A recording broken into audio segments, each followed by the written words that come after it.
Nós estamos aqui hoje com o nosso irmão Júnior. Júnior, olha lá, o meio Júnior. Né? Cadê Júnior? Vem cá, Júnior. O Júnior, ele está meio Júnior agora.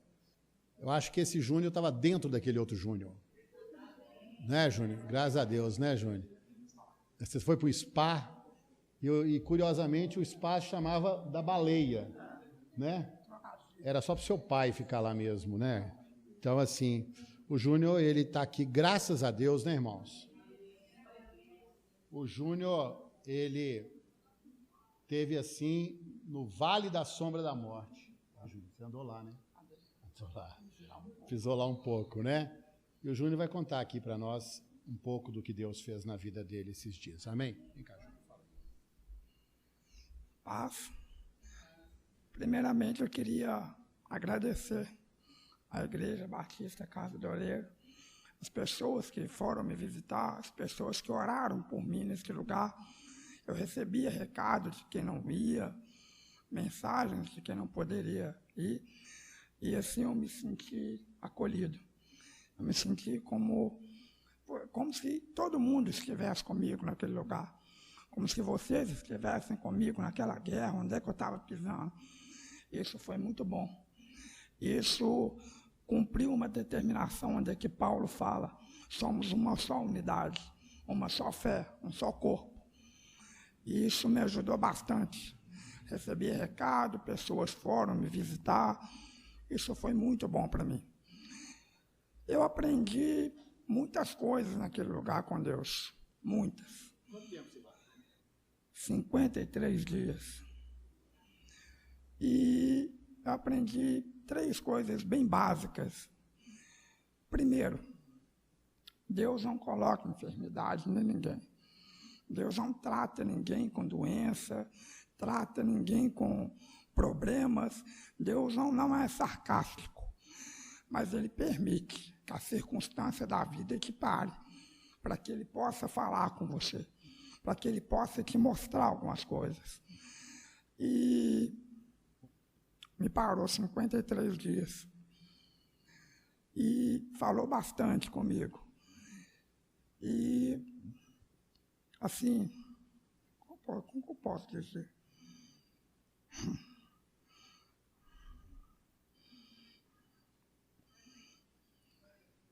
Outra coisa, João fala que não somos mais chamados servos.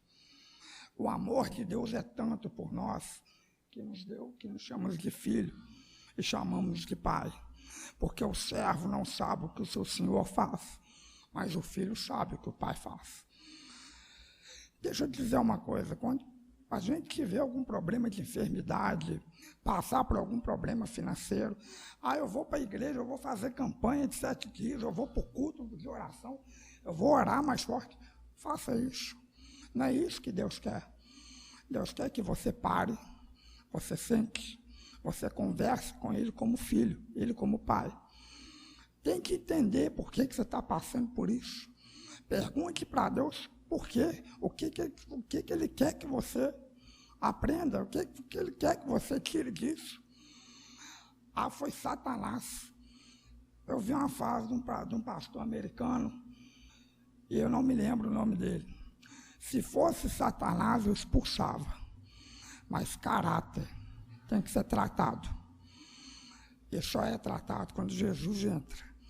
Jesus significa mudança de pessoas, mudança de atitude, mudança de vida.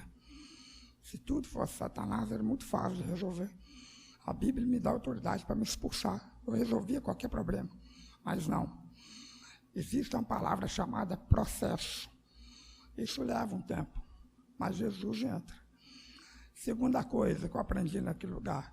Eu não aguentava mais ver gente morta. Todo dia, 3, 4 pessoas mortas por dia. Pessoas que morriam na minha frente, no meu quarto. E está sendo pregado hoje dentro das igrejas uma grande mentira, que chama prosperidade financeira. Eu vi uma pregação do apóstolo Luiz Hermínio, tem uns 3 meses atrás, aonde ele bateu muito forte nisso, que ele disse que as igrejas estão cheias de cafetão, estão prostituindo a noiva. O que é isso? Ô fulano, eu vou fazer um congresso na minha igreja, prega para mim 3 dias, claro, 70 mil.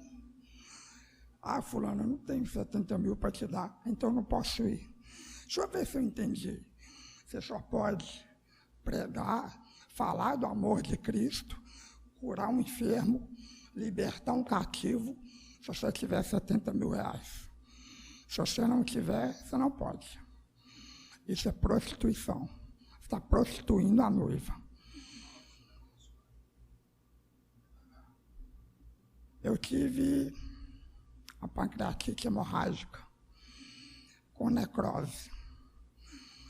Na primeira semana, eu pensei que eu morreria. Eu não aguentava mexer na cama, não aguentava respirar, a minha oxigenação abaixou muito. Ela caiu para 70, normal dela é 97, 98, e uma oxigenação a 70, você está praticamente morto. Você já não tem mais condições para ficar respirando. E eu perguntava a Deus, por quê? Fala comigo, deixa eu entender. Ele levou a irmã Olga para me dar uma palavra, para me fazer entender o porquê daquilo, o que ele queria de mim. E está em Jó, capítulo 42. Eu gostaria de ler.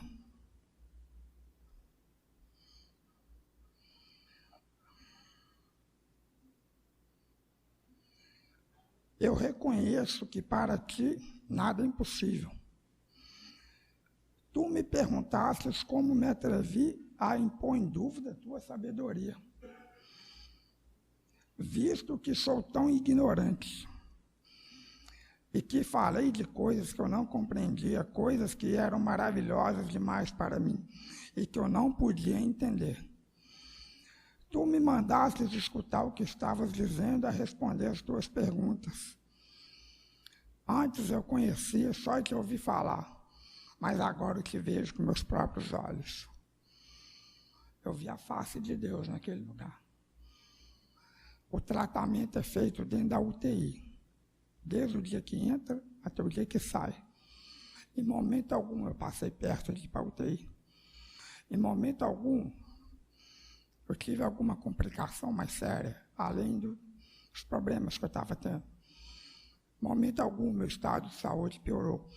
As pessoas que foram me visitar, igual o pastor Fernando, olhavam para mim, não era uma expressão de quem estava doente, de quem estava mal, de tinha que ficar. Não.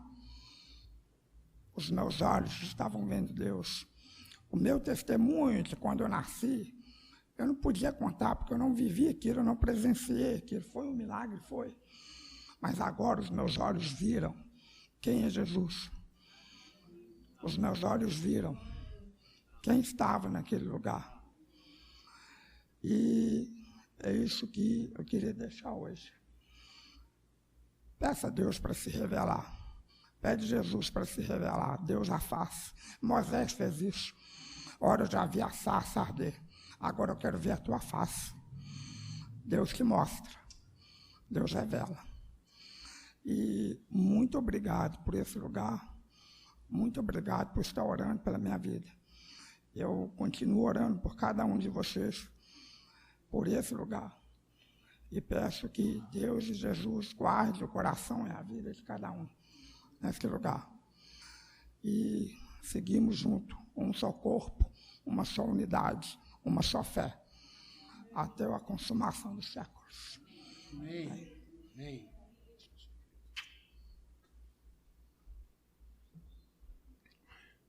Uma coisa que eu disse para o Júnior lá no hospital, eu disse assim para o Júnior, você se lembra, Júnior?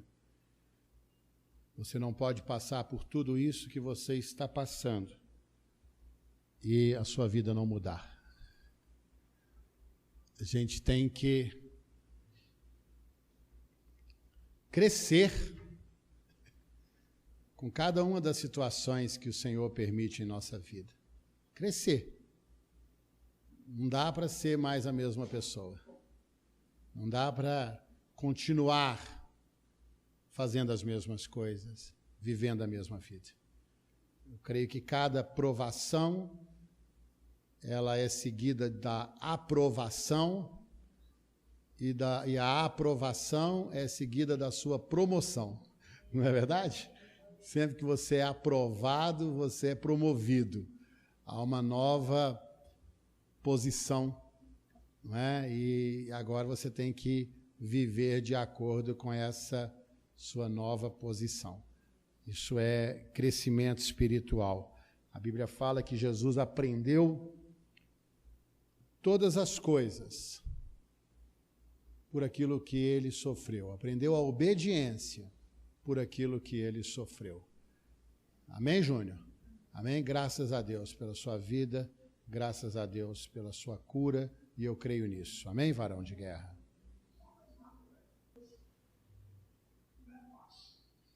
Obra de Deus, meu irmão, obra de Deus. Você está debaixo do milagre de Deus. Amém?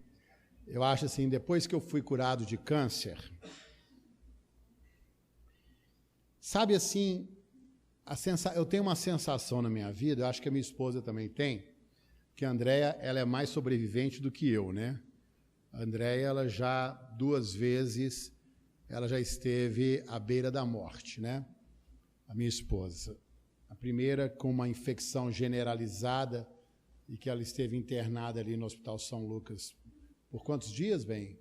12 dias. E depois, quando ela teve o AVC, o aneurisma, né, que rompeu, e também quase... Foi 12 dias também? Então, e eu tive lá o câncer, né, e que o Senhor me curou. A sensação que a gente tem é essa, e é uma boa sensação, é que a vida nossa ela está sustentada pelo fio da graça do Senhor.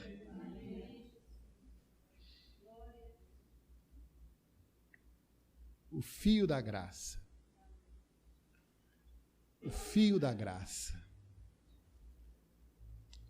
Importante isso porque a gente não pode vacilar, porque Deus, quando cura a gente, Ele cura com um propósito. Ele podia deixar a gente embora, não é verdade? Podia ter ido embora, podia estar lá no céu, podia estar lá com Abraão, com Noé. Eu acho que os papos com eles lá ia ser muito bom, não é verdade? Eu tenho muita coisa a perguntar para aquele povo, acho que eu ia estar ali conversando muito com aquela turma, mas ainda não é a hora. Não era a minha hora, não era a hora da minha esposa, então assim, não é a sua hora ainda, Júnior. Agora, eu lembro de uma cena de um filme chamado O Resgate do Soldado Ryan. Se alguém viu esse filme? Viu? No final desse filme, ali na ponte, no final do filme, quando os caras todos que foram resgatar o cara morreram. E era um pelotão de elite, era uma turma violenta, os caras eram top na guerra. E aí aquele ator, como é que chama lá o ator? Tom Hanks, que era lá o capitão daquele pelotão, quando ele estava lá todo morrendo, ele pega o sujeito pelo colarinho e fala assim: faça valer a pena. Que sua vida vale a pena. Todo mundo que morreu para te salvar, para te resgatar. Você entende isso? Faça valer a pena.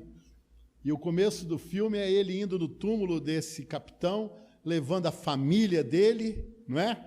E aí no final volta a cena e ele dizendo: diz para ele quem eu fui. Diz para ele como foi a minha vida. Que eu fui um bom pai, não é? A angústia que esse homem tinha de, ao longo da sua vida, fazer valer a pena todo o sacrifício que foi feito pela vida dele. Aquilo ali me impactou muito. Eu fico pegando essas coisinhas nos filmes, sabe? Tem um filme bom, sabe? Não é tudo ruim, não. Tem muita coisa ruim, mas tem muita coisa boa. E isso é uma coisa que, assim, pesa sobre o nosso coração e que tem que pesar em relação a essa coroa desse rei, essa coroa que foi conquistada na cruz, o sangue que foi derramado na cruz. Acho muito importante nós termos agora na nossa igreja esse nome e essa coroa, porque essa coroa fala do nosso rei, o rei da nossa vida, e nos lembra que nós temos um rei, e que nós não estamos aí, não temos liberdade de fazermos o que nós achamos que podemos fazer, o que queremos fazer. Nós fomos comprados por um preço e nós agora fazemos parte do reino do Senhor Jesus. E o nosso rei governa sobre a nossa vida, começa sobre a nossa vida o seu governo. Então, assim, faça valer a pena. Faça valer a pena, Júnior, o que Jesus fez por você. Amém? Abra sua Bíblia comigo em Lucas, no capítulo 9. Lucas, capítulo 9, nos versos 57 a 62. É uma lembrança do Senhor para nós, rapidinho, né? Já estamos 15 para meio-dia. E eu tenho procurado esses dias agora no culto, irmãos, ser bem direto, a palavra ser uma palavra, vocês têm observado, eu tenho pregado pouco no culto. Eu entendi assim, vou pregar, a mensagem vai ser rápida e objetiva. A gente já fala muito na escola dominical, a gente já fala muito no culto de quinta, não é? A gente tem trazido os ensinos do Senhor, mas hoje a mensagem é para nós aquela mensagem de exortação, aquela lembrança, para que nós fiquemos com isso no nosso coração, saiamos impactados e a mensagem seja tão aguda quanto ela tenha que ser. 9:57 diz assim para nós: indo eles caminho fora, alguém lhe disse: seguir-te-ei para onde quer que fores. Mas Jesus lhe respondeu: as raposas têm seus covis e as aves do céu ninhos, mas o Filho do Homem não tem onde reclinar a cabeça. A outro disse Jesus: segue-me. Ele, porém, respondeu: permite-me ir primeiro sepultar meu pai. Mas Jesus insistiu: deixa os mortos os sepultar os seus próprios mortos. Tu, porém, vai e prega o reino de Deus. Outro lhe disse: seguir-te-ei, Senhor, mas deixa-me primeiro despedir-me dos de casa. Mas Jesus lhe replicou: ninguém que, tendo posto a mão no arado, olha para trás, é apto para o reino de Deus. A palavra forte aqui para nós é reino. E quinta-feira o Senhor falou algo aqui no início da ministração sobre o reino. O reino. Irmãos, nós precisamos conectar essas duas verdades, esses dois fatos, igreja e reino. Não há como dissociar isso. Nós, que fazemos parte da igreja do Senhor Jesus Cristo, somos membros e cidadãos do reino de Deus, do reino do Senhor Jesus. Ele é o nosso rei. Nós temos um rei. Nós temos um rei. Nós somos os cavaleiros do rei. Nós somos os soldados do rei. É verdade. A expectativa de Deus em relação a nós é essa, que nós tenhamos esta compreensão de que nós fazemos parte do seu reino e que, como parte do seu reino, nós estamos sujeitos e submissos à sua vontade. A igreja não é o lugar onde você vem buscar a sua bênção. Não, não é não. A igreja é o lugar onde você vem expressar o seu serviço. A igreja é o campo do serviço. É o nosso campo de trabalho. E eu creio, sim, plenamente é o que eu vivo na minha vida, é o que me motiva, é o que me faz caminhar. É assim que eu sirvo ao Senhor. Eu sei que aquele que dá, recebe. O Senhor diz, dá e dar-se-vos-á. Então, a minha consciência, a minha forma de pensar é que eu, servindo ao Senhor, eu não tenho que me preocupar com as coisas que dizem respeito à minha vida, porque Ele cuida de mim. Eu sirvo ao Senhor e Ele cuida de mim. Vocês entendem isso? Eu sirvo ao Senhor e Ele cuida de mim. Jesus disse isso lá em Mateus 6, quando Ele fala assim, buscai em primeiro lugar o seu reino e a sua justiça, e estas coisas vos serão acrescentadas. Tem gente que fala as demais coisas vos serão acrescentadas, não importa. O que o Senhor está dizendo é, olha, prioriza o meu reino que eu cuido de você. Prioriza o meu reino que eu vou estar, sabe, atento às suas necessidades. Agrada-te do Senhor e Ele satisfará os desejos do teu coração. Faça do Senhor a sua fonte de prazer, a sua suficiência, e Ele vai então estar atento aos desejos do seu coração. Busque o reino, e Ele vai cuidar de você. Mas para buscarmos o reino de Deus, nós temos que entender que há um processo de desligamento. Essa mudança de prioridade, ela passa por um desligamento das coisas da nossa vida, das coisas do mundo. E uma mudança de foco, de prioridade na sua vida. O que Jesus está dizendo aqui é isso. Olha, se você quer me seguir, se você quer entrar nisso, se você quer entrar nesse projeto, se você quer fazer parte desse plano, você tem que abrir mão. Você tem que estar disposto a abrir mão. Você tem que estar disposto a perder. Aquele que perde a sua vida, ganha. Aquele que quer ganhar a vida, perde. Você tem que estar disposto a perder. Ninguém entra nisso sem perder. Quando eu me converti, eu perdi os meus amigos. É verdade. A minha turma foi embora, porque eu não era mais da turma. Eu perdi. Eu tive que entender isso. Muita gente não abre mão dos amigos, não abre mão da sua vida e continua na mesma vida e longe do projeto de Deus. Você tem que estar disposto a perder. Perder para ganhar. Porque louvado seja Deus. Eu perdi alguns amigos e ganhei uma família. Olha que benção a minha família. Olha a sua família. Olha o povão, ó. Oh, trem bom. Não é verdade? Trem bom, oh, povo grande, gente bonita, gente limpa, gente com cabeça boa, gente, né, gente com conversa boa, não é? Gente que não fica aí nessas bobajaiadas da vida.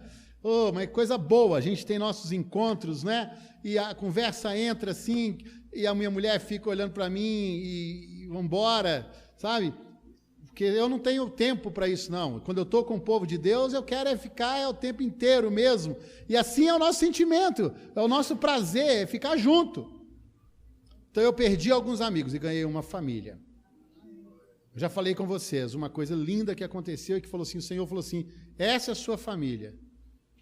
Quando a Andréia teve o AVC, e que eu liguei para várias pessoas para orarem, porque nós estávamos passando por essa tribulação, e me ligou uma pessoa do Japão, me ligou um irmão do Japão, dizendo assim, Pastor Fernando, eu sou fulano, eu não lembro o nome dele, estou ligando do Japão, para dizer para o senhor que a igreja do Japão está orando.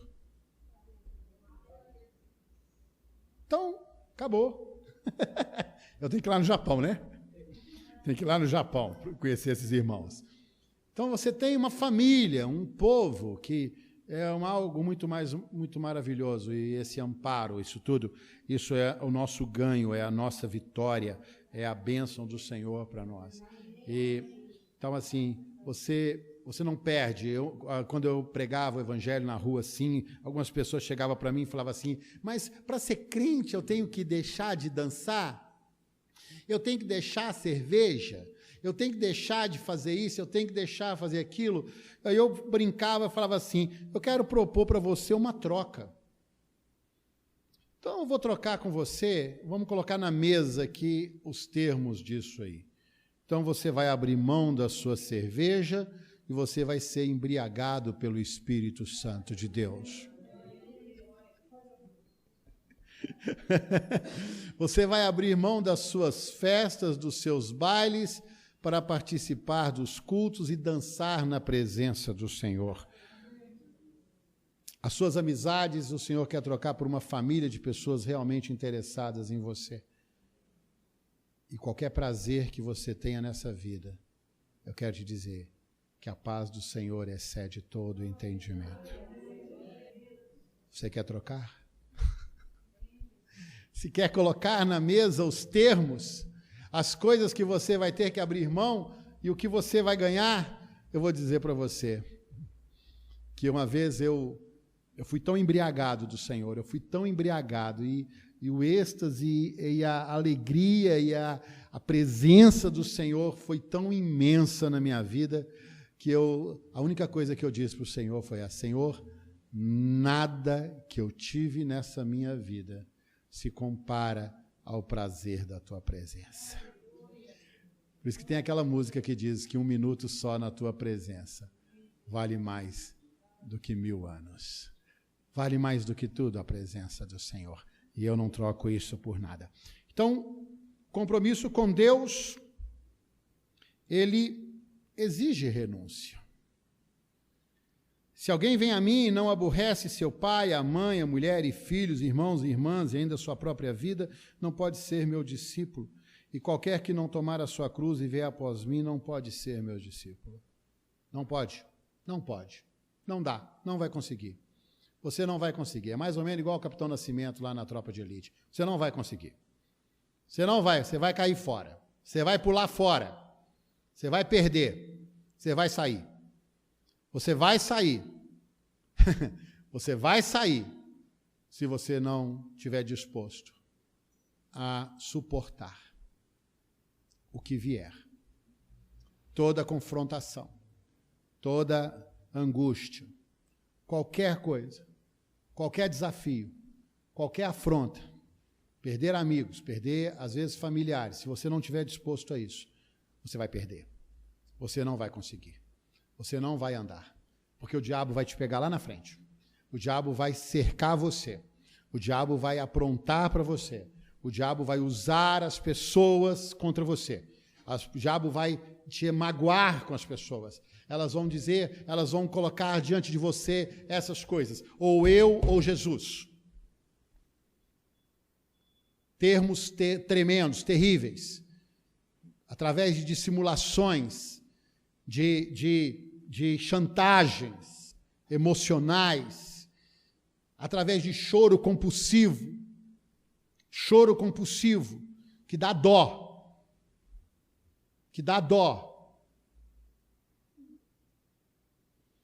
de querer constranger o seu coração para abandonar o Senhor ou trocar o Senhor, ou mais ou menos, sabe, irmãos, como o faraó lá do Egito fazia, aqueles negocinhos com Moisés. Não é? O faraó do Egito fazia os negocinhos dele com Moisés. O faraó do Egito dizia para Moisés assim: olha, não, você vai, mas não vai muito longe não. Fica aqui por perto. Não é verdade? É aquela pessoa que chega para você e fala assim: olha, você pode ser crente, mas não seja fanático. E é quando você começa a se importar com o que os outros pensam a seu respeito. Quando você estabelece uma medida, um limite da sua devoção, da sua entrega, da sua consagração, para que não pareça aos outros que você é radical ou fanático. Se você tem isso no seu coração, você vai perder. Você vai perder. Não vai conseguir. Não vai conseguir. Não dá para ser assim. Não dá para dizer a Deus, Senhor, existem limites, eu só posso ir até esse ponto, eu não vou além desse ponto. Que Senhor, que rei é esse? Que rei é esse?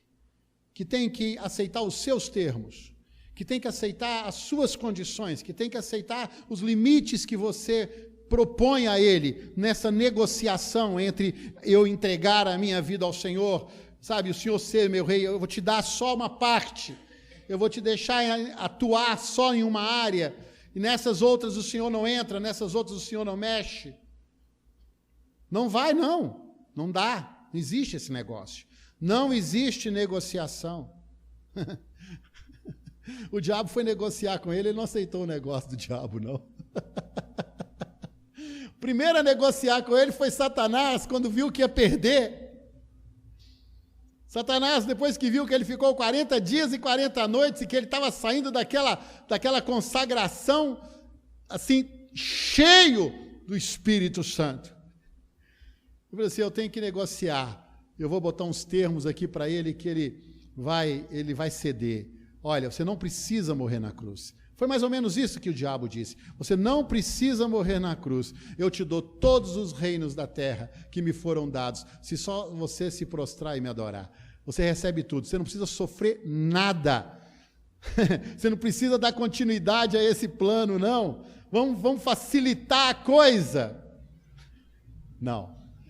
Jesus, ele não veio negociar, ele veio vencer, e ele venceu, louvado seja o nome do Senhor, porque ele venceu, louvado seja o nome do Senhor, porque ele suportou todas as coisas, louvado seja o nome do Senhor, porque ele olhou para mim quando ele suportou todas essas coisas.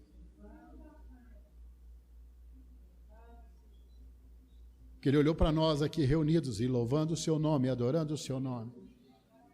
Como está escrito lá em Hebreus 12, e ele viu o fruto do penoso trabalho da sua alma. Isso está em Isaías 53, mas em Hebreus 12 diz, e ele, tendo em vista a alegria que lhe estava proposta, suportou a vergonha, a ignomínia, não fazendo caso da cruz.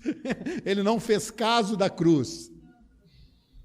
Ele não se importou com a cruz, porque ele sabia da alegria que estava proposta. E Isaías 53 diz, e o meu servo verá o fruto do penoso trabalho de sua alma e se alegrará. É isso aqui, ó, somos nós aqui, o fruto do penoso trabalho da sua alma. E nós temos que dar alegria para o coração dele, amém, irmãos? Nós temos que alegrar o coração dele. Ele merece isso. Ele é digno de receber essa alegria, não é verdade? A gente tem que viver assim, com esse propósito de alegrar o coração do Senhor, não é verdade? Alegrar o coração do Senhor, viver assim o tempo inteiro, sabendo que aquilo que vai entristecer o coração do Senhor, a gente sai fora, que isso vai entristecer o coração dele. Eu não vou fazer isso, porque o meu propósito é alegrar o meu Senhor. Alegrar o coração é o que eu posso responder, é como eu posso responder o que ele fez por mim, amém? É como eu posso responder, é estar sempre disposto, como aqueles 3 homens, aqueles soldados de Davi, que quando Davi suspirou e falou assim, quem me dera beber das águas que estão lá junto à fonte de Belém, os 3 olharam um para o outro e falaram assim, vamos alegrar o coração dele? Vamos alegrar o coração dele? Ele não pediu nada para nós. Davi não pediu nada para aqueles homens, Davi não teria coragem de pedir aquilo para aqueles homens, mas eles sabiam o desejo de Davi, eles ouviram aquele suspiro, talvez a verbalização de uma vontade, mas que ele não teria coragem de pedir nada para eles, mas eles ouviram e foi o suficiente para que eles falassem assim, vamos lá, nós vamos lá e nós vamos buscar água para o rei, vamos buscar água, porque nós amamos esses homens, aqueles homens apaixonados com Davi, eram apaixonados com Davi. Fala lá em Samuel que ele se fez chefe deles, eram homens amargurados, homens endividados, homens que tinham todo tipo de problema, era gente igual eu era, igual você era, gente que vivia aí, perdido e morto nos seus delitos e pecados. E Jesus nos deu vida, amém? Então Davi, ele fez isso com esses homens, ele deu significado à vida desses homens, deu um propósito à vida desses homens. E aí quando eles viram o suspiro do rei, falaram assim, nós vamos lá buscar.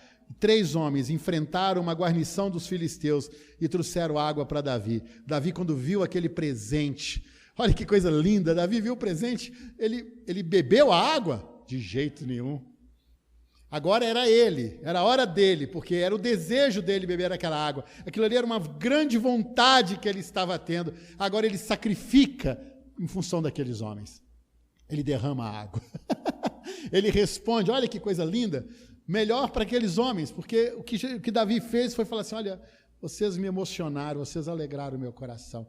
Isso já satisfez toda a minha sede. Então eu posso jogar essa água fora aqui agora, não é? Ele jogou a água fora.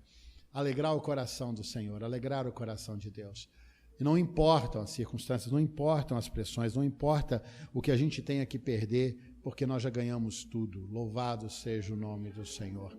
Então, irmãos, a gente tem que se comprometer com Deus, a gente tem que ter essa disposição no nosso coração, desse caminhar que implica na renúncia do eu, na renúncia da carne, dos desejos pecaminosos. Só, você não pode pecar não, gente. Pecar não, parou, acabou. Esse negócio de pecado não, acabou. Pode escorregar, pisar na bola, sem querer, quando vê, caiu. Mas, sabe, assim, isso também é assim, raridade na nossa vida. Dos meus projetos pessoais. Você tem que renunciar aos seus projetos pessoais. Na verdade, a renúncia dos projetos pessoais não passa por abandonar os seus projetos pessoais, mas colocá-los na presença de Deus e entregá-los todos nas mãos de Deus. E você começa a dar sentido aos seus projetos pessoais quando você, nos seus projetos pessoais, você enxerga a manifestação do reino de Deus e como você pode servir a Deus através ou dentro dos seus projetos pessoais. No seu trabalho, na sua escola, onde quer que você esteja. Isso é muito importante. Que aí você vai entender que o seu projeto pessoal está em harmonia com a vontade de Deus. Que você, na sua empresa, você vai pregar o Evangelho. Ah, você não pode pregar o Evangelho, você não pode servir a Deus na empresa, então você sai fora. No seu trabalho, o seu patrão vai mandar você mentir, você vai falar, não vou mentir. Eu não vou mentir. Ah, então você não serve para trabalhar para mim, nem eu sei para ser meu patrão. Você entendeu? Está completamente, nós estamos fora. Nós estamos, você vai para lá e eu vou para cá. Porque se eu não puder expressar aqui, nesse trabalho, ou seja, onde quer que eu esteja, a vontade de Deus, então nós estamos em desencontro. Ó, nós vamos cada um para um lado. Se eu não puder ser crente, se o seu marido fala, você não vai ser crente, não deixa você ser crente, você vai dizer, eu vou ser crente. Sua mulher dizer, você não vai ser, eu vou ser crente. Ah, então eu vou embora. Como está naquela frase de caminhão, né? Minha mulher disse, ou eu ou o caminhão. Que saudade da minha mulher. O caminhoneiro que disse isso. Sabe? Eu vou ser fiel. Sabe? Uma coisa que eu sempre disse para todo mundo. Jesus não tem neto, Jesus não tem sobrinho, ele só tem filho. Filho. Ninguém vai agarrado no calcanhar de ninguém, não adianta mesmo, não pense que vai, não vai.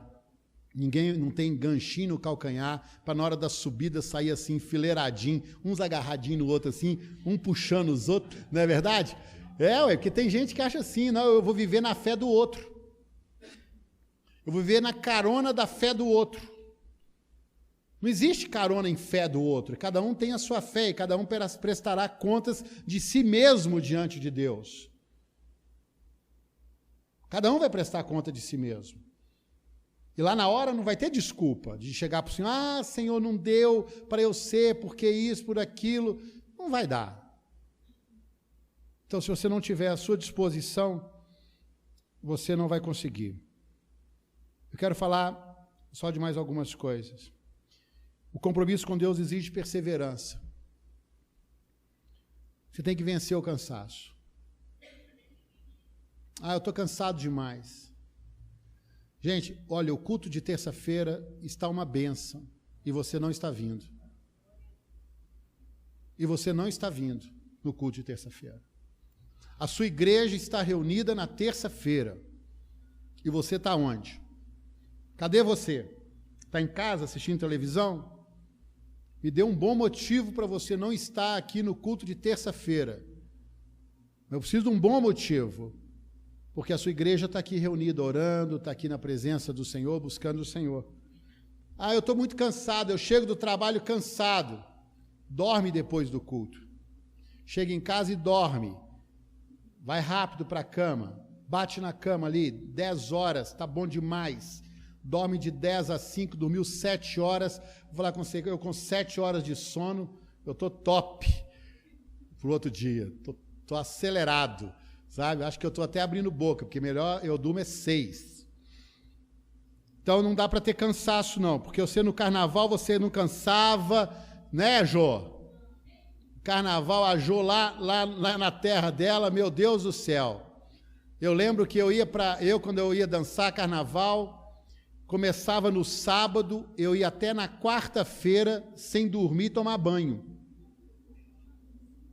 Não, estou falando sério. Era de sábado até quarta, na rua, bebendo cachaça, vestido de mulher. Era qualquer praga que aparecesse, bebendo tudo quanto era porcaria. Ali era a nhaca. Você está entendendo? Estou falando sério, gente. Eu não tinha cansaço, não. Você pulava carnaval, Conceição? Aqueles bailes de carnaval, né, Conceição? Conceição.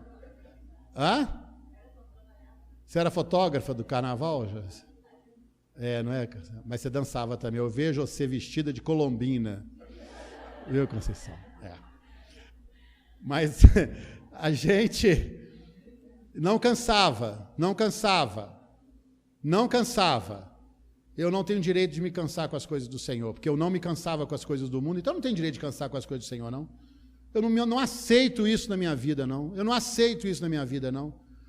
Eu entrava na discoteca na sexta-feira, 10 horas da noite, e saía da discoteca no sábado às 7 horas da manhã, ia para a escola, voltava para casa, cochilava um pouquinho à tarde, entrava no sábado à noite de novo na discoteca e saía domingo de manhã da discoteca, e aí quando fala que vai ter uma vigília, eu não vou porque eu estou com sono. Eu não tenho sono para as coisas do Senhor, não. Porque eu não tinha sono para as coisas do mundo. Joildes, você naqueles bailes, né, Joildes? Hein? Não era, não? Filho de crente? Né, Joildes? Não gostava disso não, né? Dormia cedo? Né? Eu não, eu era da pá virada. Precisa vencer a comodidade. A carne vai sempre dizer para você, olha, não vai não, hoje não, descansa um pouquinho. Os falsos sentimentos, a falsa espiritualidade e as condições adversas. O que determina o nosso compromisso com Deus, nosso amor e a nossa gratidão ao Senhor. Nosso amor e a nossa gratidão ao Senhor. Quando você tem a revelação e a alegria da sua salvação no seu coração, a alegria da salvação no nosso coração gera em nós um espírito voluntário. Amém? A alegria da salvação gera em nós espírito voluntário. Salmo, qual é? 51. A alegria da salvação gera em nós um espírito voluntário.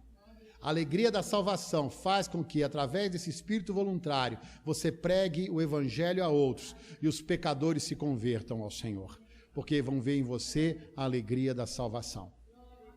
Então, esse amor ao Senhor Jesus, a gratidão, ela é determinante na expressão do reino de Deus na nossa vida. Amém, queridos? Amém? Vamos ficar de pé, então.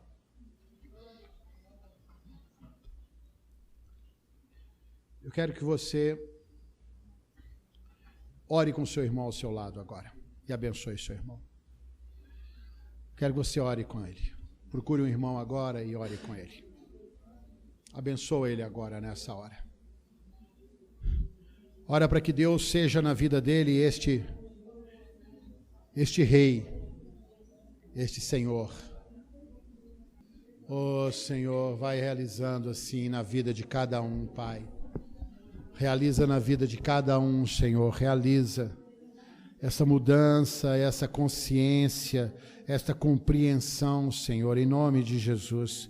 que esta compreensão, Senhor, tome o coração, a mente, gere no coração de cada um uma sede, um desejo muito forte de te servir, de te agradar, de alegrar o teu coração, que haja em cada momento da vida de cada um aqui, Senhor, esta lembrança, em todo momento, diante de cada circunstância, que Ele possa ser assim, julgar cada situação, se aquilo vai alegrar ou entristecer o teu coração, e que Ele faça sempre a boa escolha, em nome de Jesus, como está escrito lá no Salmo 1, antes o seu prazer está na lei do Senhor, e na sua lei medita de dia e de noite. Senhor, que aquele que se compraz nos teus caminhos, que haja prazer, Pai, gera no coração dos meus irmãos o prazer de andar nos teus caminhos, o prazer de andar segundo a tua vontade,